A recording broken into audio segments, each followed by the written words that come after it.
शिवाजी चलिले गंगा नहाए, ले आईनी सोने के गिलास।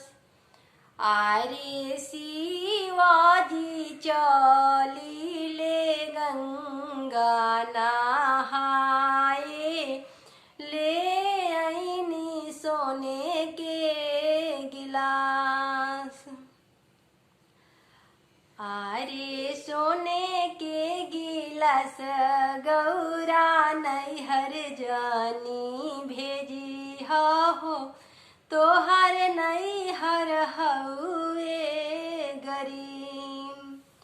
अरे ई हो गिलास गौरा नैहर जन भेजई हो, तोहर नैहर बहुते गरीब।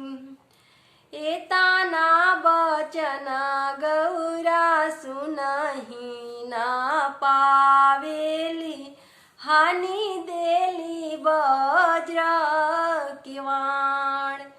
अरे ताना बचना गौरा सुनही ना पावेली, हानि देली वज्र किवाण।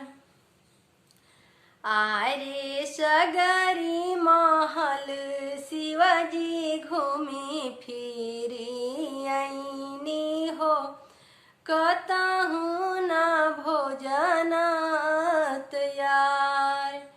अरे सगर महल शिवजी घूमी फिरी आईनी हो, कतहु न भोजन तैयार।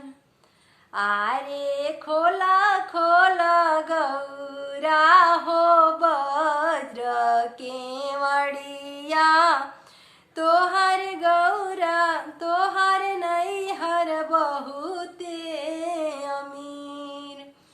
अरे खोला खोला गौरा हो वज्र केवड़िया, तोहर नैहर हउए अमीर।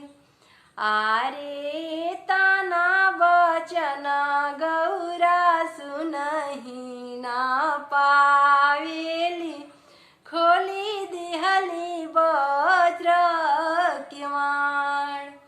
अरे ताना बचना गौरा सुनही ना पावेली, खोली देली वज्र किवाण।